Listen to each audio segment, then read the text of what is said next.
இந்தியாவின் 15வது குடியரசு துணைத் தலைவராக சிபி ராதாகிருஷ்ணன் இன்று பதவியேற்கிறார். குடியரசு துணைத் தலைவராக இருந்த ஜெக்தீப் தன்கர் ராஜினாமா செய்ததை அடுத்து அப்பதவிக்கு கடந்த 9ஆம் தேதி தேர்தல் நடைபெற்றது. இதில் தமிழரான தேசிய ஜனநாயக கூட்டணியின் வேட்பாளர் சிபி ராதாகிருஷ்ணன் 452 வாக்குகளும், இந்தியா கூட்டணி வேட்பாளரான சுதர்ஷன் ரெட்டி 300 வாக்குகளும் பெற்றனர். தேர்தலில் வெற்றி பெற்ற நிலையில் குடியரசு துணைத் தலைவராக சிபி ராதாகிருஷ்ணன் இன்று பதவியேற்கிறார். டெல்லி ராஷ்டிரபதி பவனில் காலை 10 மணிக்கு நடைபெறும் நிகழ்ச்சியில் குடியரசுத் தலைவர் திரௌபதி முர்மு சிபி ராதாகிருஷ்ணனுக்கு பதவிப் பிரமாணம் செய்து வைக்கிறார். ஓசூரில் நடந்த முதலீட்டாளர்கள் மாநாட்டில் 24,307 கோடி ரூபாய் முதலீட்டிற்கான 92 புரிந்துணர்வு ஒப்பந்தங்கள் கையெழுத்தான நிலையில் அக்டோபர் 9 மற்றும் 10ஆம் தேதிகளில் கோவையில் சர்வதேச புத்தொழில் மாநாடு நடத்தப்படும் என்று முதலமைச்சர் மு.க.ஸ்டாலின் அறிவித்துள்ளார். ஓசூரில் டிஎன் ரைசிங் என்ற பெயரில் முதலீட்டாளர்கள் மாநாடு நடைபெற்ற நிலையில் அதில் கலந்து கொண்ட முதலமைச்சர் மு.க.ஸ்டாலின் இதனை தெரிவித்தார். தமிழ்நாடு புத்தொழில் மற்றும் புத்தாக்க இயக்கம் அக்டோபர் 9 மற்றும் 10ஆம் தேதிகளில் கோயம்புத்தூரில் ஒரு உலக புத்தொழில் மாநாட்டை நடத்த இருக்கு. தமிழ்நாட்டோட வளர்ச்சியை அந்த மாநாடு உலகுக்கு பறைசாற்றும். ஹோசூர் எல்காட் பூங்காவில் அமைய உள்ள பிசிபி உற்பத்தி நிறுவனத்தின் 2வது அலகுக்கு முதலமைச்சர் மு.க.ஸ்டாலின் அடிக்கல் நாட்டினார். 1100 கோடி ரூபாய் மதிப்பில் இந்தியாவின் மிகப்பெரிய பிசிபி ஆலை ஹோசூரில் அமைய உள்ளது. இதன் மூலம் சுமார் 1200 பேருக்கு வேலைவாய்ப்பு கிடைக்கும் என எதிர்பார்க்கப்படுகிறது. மாண்புமிகு முதலமைச்சர் இப்பொழுது டெல்டாவின் AP06 ஸ்மார்ட் உற்பத்தி பிரிவை திறந்து வைக்கிறார்கள். இது டெல்டாவின் பயணத்தில் ஒரு குறிப்பிடத்தக்க மைல்கல்லாக இருக்கும். Ladies and gentlemen, can I encourage you to please put your hands together for a much bigger round of applause. பணியில் இருக்கும் ஆசிரியர்களுக்கும் டெட் தேர்வு கட்டாயம் என்ற உச்சநீதிமன்ற தீர்ப்பை எதிர்த்து தமிழ்நாடு அரசு சீராய்வு மனு தாக்கல் செய்ய இருப்பதாக அமைச்சர் அன்பில் மகேஷ் தெரிவித்துள்ளார். எங்க டீச்சர்ஸ் இப்ப டெட்டுக்கு தேர்வு எடுத்து போவாங்களா, இல்ல இருக்கிற ஸ்டூடெண்ட்ஸ்க்கு அடுத்த தேர்வுக்கு அவங்க தயார்படுத்துறதுக்கு பள்ளிக்கூடத்துக்கு போவாங்களா அப்படிங்கிற நிலைமை ஒரு குழப்பம் எங்களுடைய டீச்சர்ஸ் பெட்டர்னிட்டிக்கு வந்துடக்கூடாது அப்படிங்கிறதுக்காக தான் தமிழ்நாட்டு முதலமைச்சர் தீவிர சிந்தனைக்கு பிறகு இன்றைக்கு நாங்கள் ரிவ்யூ போகணுங்கிற முடிவை நம்ம எடுத்திருக்கோம். 2010ஆம் ஆண்டு ஆகஸ்ட் மாதத்திற்கு முன் பணியில் சேர்ந்த ஆசிரியர்களுக்கும் டெட் தேர்வை கட்டாயமாக்குவது கல்வித்துறையின் ஸ்திரத்தன்மைக்கு அச்சுறுத்தல் ஏற்படுத்தும் என்று பள்ளி கல்வித்துறை கவலை தெரிவித்துள்ளது. இந்த நடைமுறை செயல்படுத்தப்பட்டால் பெருமளவிலான ஆசிரியர்கள் கட்டாய ஓய்வு பெற வழிவகுக்கும் என்றும் இதனால் பள்ளிகளில் ஆசிரியர் பற்றாக்குறை ஏற்படும் என்றும் சுட்டிக்காட்டியுள்ளது. எனவே உச்சநீதிமன்றத்தின் தீர்ப்பை எதிர்த்து சீராய்வு மனு தாக்கல் செய்ய உள்ளதாக கூறியுள்ள பள்ளி கல்வித்துறை இந்த விவகாரத்தில் தீவிர கவனம் செலுத்தி நியாயமான முடிவு ஏற்பட வழிவகை செய்யப்படும் என்றும் உறுதிபட தெரிவித்துள்ளது. மக்கள் மத்தியில் செல்வாக்கு இழந்துள்ளதால் தான் திமுக புதிதாக உறுப்பினர்களை சேர்த்து வருவதாக அதிமுக பொதுச் செயலாளர் எடப்பாடி பழனிசாமி விமர்சித்துள்ளார். காங்கேயத்தில் பரப்புரை கூட்டத்தில் பேசிய அவர் முதலமைச்சர் ஸ்டாலினுக்கு விவசாயத்தை பற்றி எதுவும் தெரியாது என்றும் கூறினார். இந்த அரசாங்கத்தில் இருக்கிற முதலமைச்சர் நமக்கு நாமேன்னு ஒரு திட்டம், அதுல ஊரா வந்தார், தூத்துக்குடிக்கு போனார், அங்க போய் பதநீர் குடிச்சார். குடிச்சிட்டு இருக்கும்போது இது இடிக்குது, இதெல்லாம் சக்கரை போட்டாங்களான்னு கேட்டார். இப்படிப்பட்ட முதலமைச்சர் விவசாயத்தை பத்தி என்ன தெரியும்? எடப்பாடி பழனிசாமி பொதுச் செயலாளராக இருக்கும் வரை அதிமுகவால் ஆட்சிக்கு வர முடியாது என்று அமமுக பொதுச் செயலாளர் டிடிவி தினகரன் தெரிவித்துள்ளார். மதுரையில் செய்தியாளர்களை சந்தித்த அவர் அதிமுகவை ஒன்றிணைக்கும் செங்கோட்டையனின் முயற்சி பலன் தராது என்றும் தெரிவித்தார். பழனிசாமி அதிமுக பொதுச் செயலாளர் இருக்கிற வரை அம்மாவின் தொண்டர்களுக்கு வெற்றி என்பது அது எட்டாக்கடியாகத்தான் இருக்கு. அதிமுக பாஜக கூட்டணியின் முதலமைச்சர் வேட்பாளர் எடப்பாடி பழனிசாமி தான் என்று பாஜக மாநில தலைவர் நைனா நாகேந்திரன் தெரிவித்துள்ளார். மதுரை விமான நிலையத்தில் செய்தியாளர்களிடம் பேசிய அவர் தமிழ்நாட்டில் எடப்பாடி பழனிசாமி தலைமையிலான தேசிய ஜனநாயக கூட்டணி வெற்றி பெறும் என்று அமமுக பொதுச் செயலாளர் டிடிவி தினகரனுக்கு பதிலளித்துள்ளார். அதிமுக பெரிய கட்சி, எங்களுடைய தேசிய ஜனநாயக கூட்டணி தலைவர் EPS. அதனால நிச்சயமா நாங்கள் தேர்தலில் போட்டியிடுறோம். நாங்கள் ஆட்சி நிச்சயமா தேசிய ஜனநாயக கூட்டணி ஆட்சியில் வரும். இருந்து அன்புமணியை நீக்கி ராமதாஸ் நடவடிக்கை எடுத்துள்ளார். விழுப்புரம் மாவட்டம் தைலாபுரம் இல்லத்தில் செய்தியாளர்களை சந்தித்த அவர் பாமகவை உரிமை கொண்டாட வேறு யாருக்கும் உரிமை இல்லை என்று கூறினார்.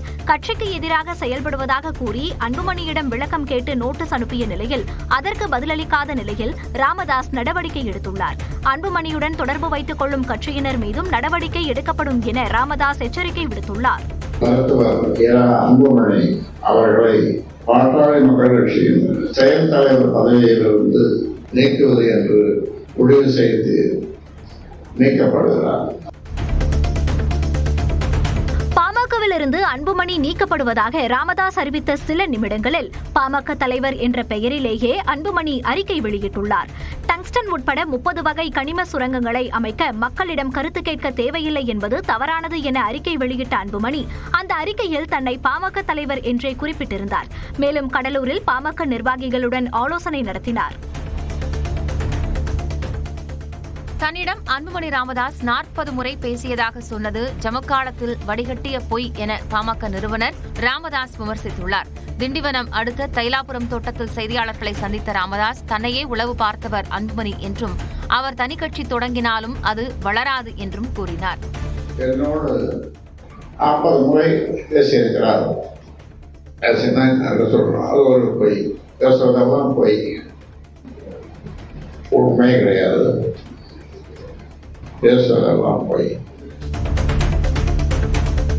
தான் பெரியாரை படித்திருப்பதால் தன்னை சாதி தலைவர் என கூறுவதாக விசிக தலைவர் திருமாவளவன் ஆதங்கத்துடன் கூறினார். சென்னை வெப்பேரியில் உள்ள பெரியார் திடலில் நடைபெற்ற நூல் வெளியீட்டு விழாவில் பேசிய அவர் தான் 2 சீட்டுக்காக திமுகவை ஆதரிக்கவில்லை என்றும் பெரியாரை படித்திருப்பதால் ஆதரிப்பதாகவும் கூறினார். திமுகவை ஆதரிக்கிறேன்னா அது திமுகவோட இருந்து நம்ம பதவி பெறலாங்கிறதுக்காக இல்ல. நான் பெரியார் பாசறையில் பயின்றவன் என்பதனால் திமுகவை நான் ஆதரிக்கிறேன், அவ்வளவுதான். Very simple. உடனே திமுகவுக்கு கொத்தடிமை, திமுகவுக்கு 2 சீட்டு 3 சீட்டு அது கூட உன்னால வாங்க முடியாம தான் நீ கிடைக்கிற வெளியில. மயிலாடுதுறை, நாகப்பட்டினம், கடலூர், விழுப்புரம் மாவட்டங்களில் இன்று கனமழைக்கு வாய்ப்பிருப்பதாக வானிலை மையம் அறிவித்துள்ளது. இது தொடர்பாக வானிலை மையம் வெளியிட்டுள்ள அறிக்கையில் தெற்கு ஒடிசா, வடக்கு ஆந்திர கடலோர பகுதிகளின் மேல் வளிமண்டல மேலடுக்கு சுழற்சி நிலவுவதாக தெரிவிக்கப்பட்டுள்ளது.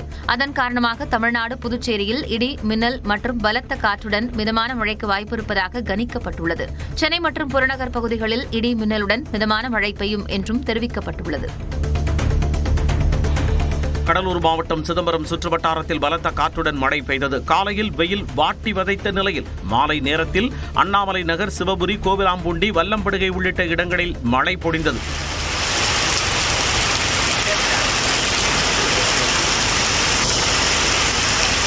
மயிலாடுதுறை மாவட்டம் சீர்காழி, கொள்ளிடம், வைத்தீஸ்வரன் கோவில், பூம்புகார் உள்ளிட்ட இடங்களிலும் கனமழை பெய்தது. ஈரோடு மாவட்டம் கோபிச்செட்டிப்பாளையம் சுற்றுவட்டாரத்தில் கனமழை பெய்தது. வெள்ளாளப்பாளையம், குள்ளம்பாளையம், கரட்டூர், புதுப்பாளையம் உள்ளிட்ட இடங்களில் சூறைக்காற்றுடன் மழை பொழிந்தது.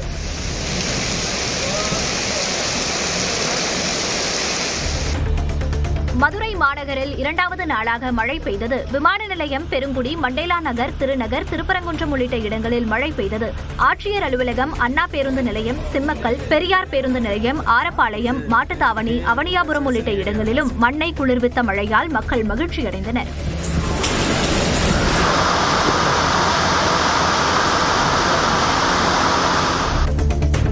சென்னை திருவொற்றியூரில் ஃபர்தா அணிந்து நகைக்கடைக்குள் புகுந்த பெண் மிளகாய் பொடியை தூவி கத்தி முனையில் நகை பறிக்க முயன்ற சம்பவம் பெரும் பரபரப்பை ஏற்படுத்தியுள்ளது.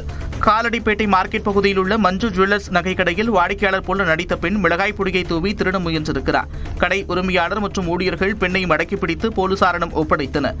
போலீசாரின் விசாரணையில் பிடிபட்டவர் ஜெயசித்ரா என்பதும் கணவருக்கு தெரியாமல் வாங்கிய கடனை அடைக்க கொள்ளையில் ஈடுபட்டதும் தெரியவந்தது.